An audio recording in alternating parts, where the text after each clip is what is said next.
Hi guys! Today, ang gagawin natin is Miniso makeup first impression review. And this is my first time na magta-try ng eyelid tape. Kumakalamisik mura ako, nagkugutom na ako.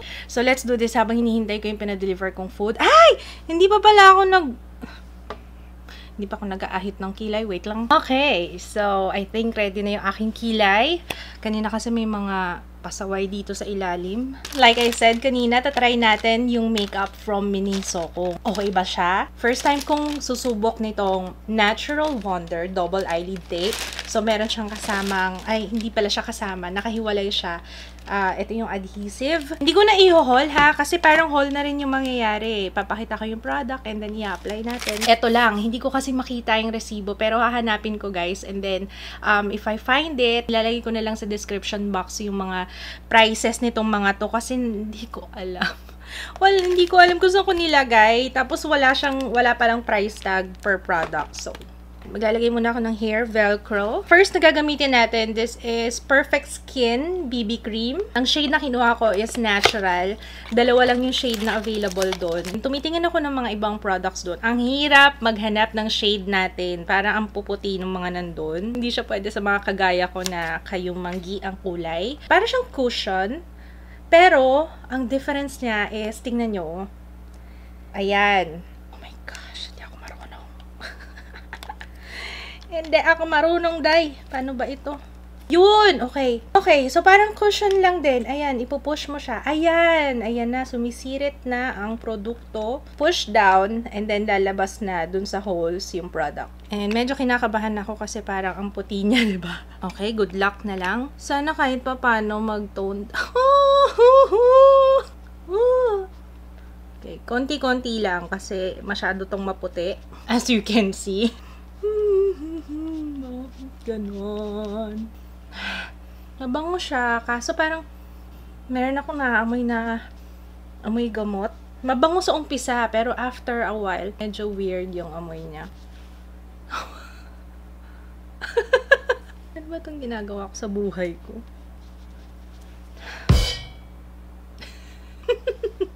Oh!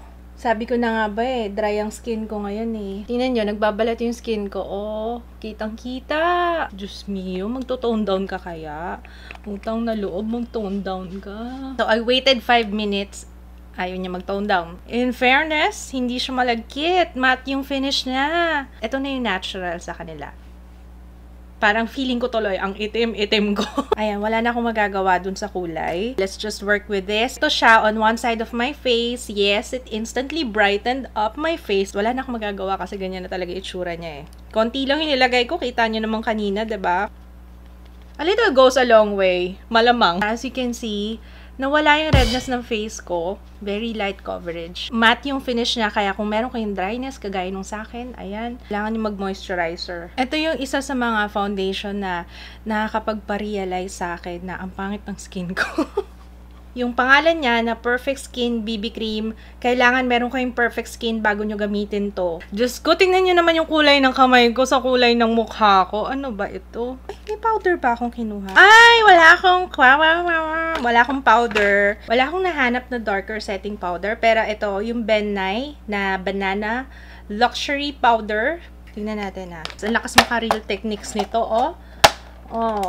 Pati lalagyan, may lalagyan din siya. Pati yung box, 'di ba? Ang lakas maka-real techniques. Let's use this one. Pati yung kulay, 'di ba? Parang bitin nga lang siya sa hibla nung brush. Parang dumidilaw na yung face ko. May binili naman akong pang-contour. So mamaya daanin na lang natin doon. Yung brush carry lang, pero nakakabitin kasi kulang siya ng hibla. Pero carry lang siya sa pag-apply ng powder. Eyebrow, pencil, and brush. And ang kulay nito is dark brown. Meron siyang brush. And then, ito yung pencil. I like it! Gusto ko yung eyebrow pencil. Madali siyang ilagay sa kilay. Medyo may pagka-creamy ng konti yung pencil. So, hindi mahirap makuha yung kulay. Gusto ko yung kulay niya kasi pantay siya sa kulay ng aking hair. Yung brush kanina, medyo nagdududa ako. Akala ko hindi niya mabe-blend or hindi niya mababrush out yung pencil. Kasi syempre may kitang-kita yung lines, 'di ba? Pero na blend out naman niya. Okay sa akin tong eyebrow pencil. Subukan na natin tong double eyelid tape. Hindi talaga pantay yung eyelids ko, 'di ba? Kung mapapansin niyo, ito parang kapos, ito mas marami siyang folds. First time ko ita-try ito. Bala na. Go with the flow tayo. May napanood akong tutorial kung paano to ikabit. So, good luck. Sana mag-work sa akin. Ang dami pala nitong laman. 200 tapes. May kasama siyang ganito, yung pang ganon. Maganda to kasi para siyang may mesh Since nilagyan ko ng BB cream yung talukap ko, gamit ako ng cotton pad, Garnier na micellar water para malinisan yung aking talukap. Kailangan malinis daw yung area na yan.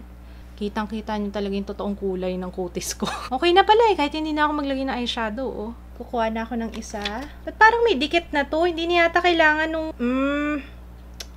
Ano ba yan? Tinanong ko pa yung sales lady. Sabi ko kung kailangan pa ba nito para dito. Meron na pala siyang adhesive sa ilalim. Napabili pa tuloy ako nere. So ako, gusto ko dito. Yan! Yun! Perfection! Dito. Carry kaya to?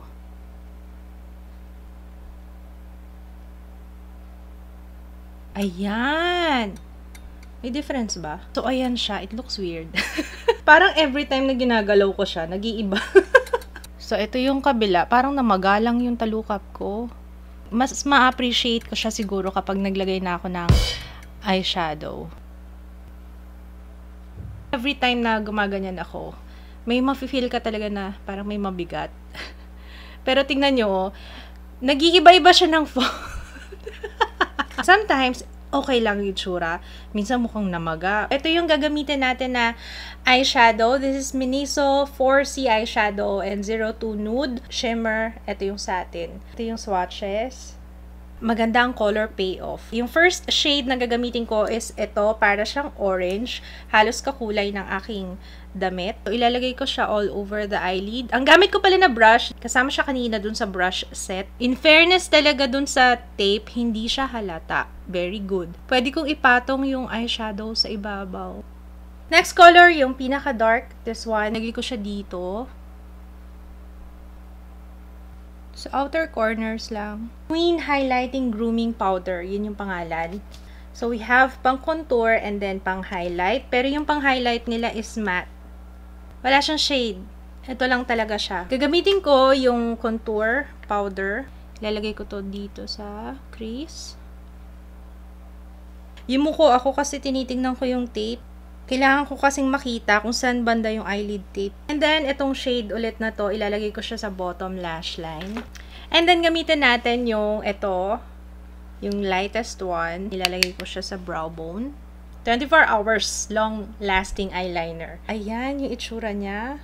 Okay yung eyeliner sa akin. For now, ha. Wala namang sinabi dito na waterproof siya, pero it's long-lasting daw. So, I wish long-lasting talaga siya. I like it. Maganda naman siya. Kaso, yung applicator niya, medyo matigas. I prefer kasi yung medyo nabebend ng konti, ganyan. Kasi mas madaling i-line kapag ganon. Mabilis siyang nag-dry, so okay yun. Alam niyo naman, ayoko nung eyeliner nung matagal matuyo. Kasi kapag binuksan ko yung mata kong ganyan, dumodoble tuloy yung eyeliner. Next is mascara. Queen Collection Double End Waterproof Mascara. Dito, we have, ayan, yung mascara. Para saan tong isa? Fiber.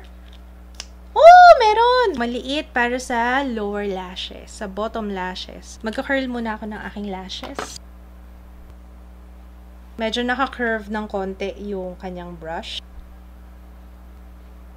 Hindi bumagsak yung lashes ko, ha. Nice. Kahit na bago pa lang tong mascara na to.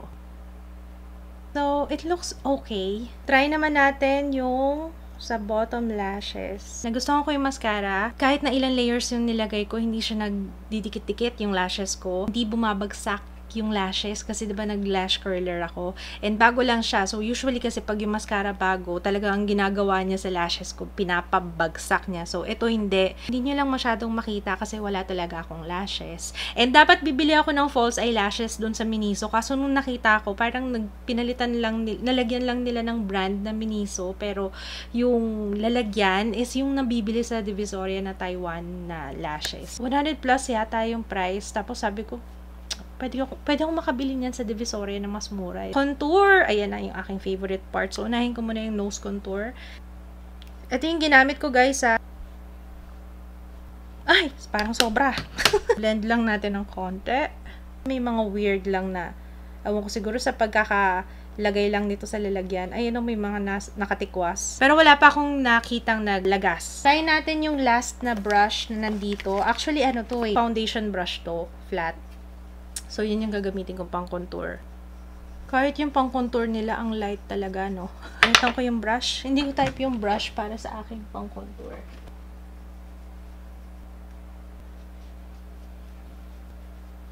Hindi ko masyadong nagustuhan yung pang contour. Ewan ko, or siguro dahil hindi ko type yung BB cream, hindi ko type yung base ko kaya hindi ko ma-appreciate siguro. Blusher, and this is Coral Orange. Meron siyang brush, merong salamin na maliit. Ito yung gagamitin kong brush, yung ginamit ko sa powder kanina. Sobrang pigmented. Dahan-dahan lang. Para ako may bungang araw or something. Naarawan kasi ako nung nakaraang araw Lastly, lipsticks. 1+1 Color Stay Lipstick. Ang color is 04 Pink. Ayan, natitwist naman. Nare-retract naman siya. Kaya siya na 1+1 to effectively protect and moisturize your lips all day long. Okay guys, ito na yung final look, and alam niyo yung BB cream lang talaga yung hindi ko nagustuhan. I-emphasize na talaga yung mga patchy areas ako dito sa skin. Sa double eyelid tape, ewan ko kung nakikita sa camera ha, pero ang weird. Pantay naman yung pagkakalagay ko, or ewan ko, siguro sa eyelids ko na lang talaga. Parang every time na ginagalaw ko yung mata kong ganyan, nag-iiba-iba siya. Ewan ko, parang hindi ko na to gagamitin. Ang weird talaga niyang tingnan. Naglagay ako ng eyeshadow. Akala ko matatakpan. Hindi pala. Nakikita pa rin yung tape. Parang nung nag-eyeshadow ako, mas lalong na-emphasize. Okay, let's test it out. It's now 10:44 AM and susuotin ko to hanggat kaya ko.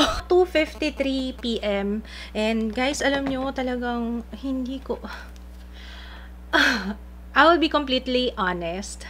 Hindi ako nagiging honest dati. Anyway, lagi ko naman sinasabi sa inyo kung ano talagang thoughts ko sa products and kung ano yung nakikita ko sa salamin. And right now, guys, maganda sana siya, yung perfect skin. Kaso, right now, yung aking skin, hindi ko alam kung nagpapalit na yung skin ko to combination, ha? Kasi okay naman siya, it's matte. Kaso, sa sobrang pagka-matte niya, talagang may emphasize yung dryness. Although, I would have to say na maganda siya para sa oily skin. Kasi kanina pa tong makeup ko, hindi pa ako nagbablot and wala pa ako nakikita ang shiny part na kailangan kong i-blot talaga. Yung pangkilay, yung eyeshadow, guys, maganda yung blendability ng eyeshadow, yung color payoff, maganda din. Tinanggal ko kagad yung double eyelid tape kasi nung nire-review ko yung clips sa laptop, sabi ko, at sagwa-sagwa naman ito, nag-a-apply ako ng eyeliner, ng mascara, para...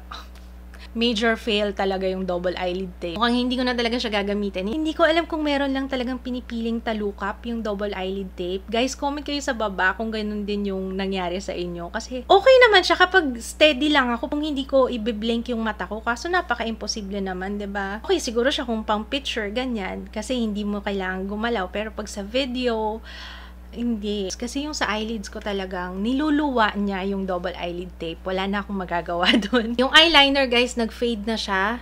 Wala pang 6 na oras na suot ko, nag-fade na yung eyeliner. And yung mascara is good. Pangkilay, okay. Lipstick, dry kasi yung lips ko ngayon Okay din sa akin yung lipstick. Although, kapag meron kang chapped lips, kagaya ng lips ko ngayon, may emphasize na yung parang nagsisettle dun sa pagbabalat. Hindi naman siya ganun ka-drying. Medyo moisturizing din naman siya. Yun yung masasabi ko dito sa Miniso makeup. Hindi ko nasabi yung blush, Yung blush is okay. Pero, ingat kayo kasi sobrang pigmented nung blush. It will last you a long time. Maganda yung color nitong napili ko. Hindi ko ma-appreciate kasi masyado yung contour powder. Kasi in the first place, hindi ko gusto yung base ng aking face. Yun ang aking final thoughts, guys. Pasensya na kayo, hindi buong araw kong tinest out tong product na to. Pero, sana nakatulong to, guys, itong aking review. In fairness sa Miniso, maganda yung packaging. Habang tinitingnan mo yung sa shelf nila, ang ganda. Maganda talaga yung packaging nila, in fairness. Na-try kong hanapin yung resibo ng Miniso. Hindi ko talaga siya mahanap. My goodness. Thank you so much for watching. Sana na-enjoy nyo tong video na to. Don't forget to thumbs up kung nakatulong po. See you again on my next video. Bye!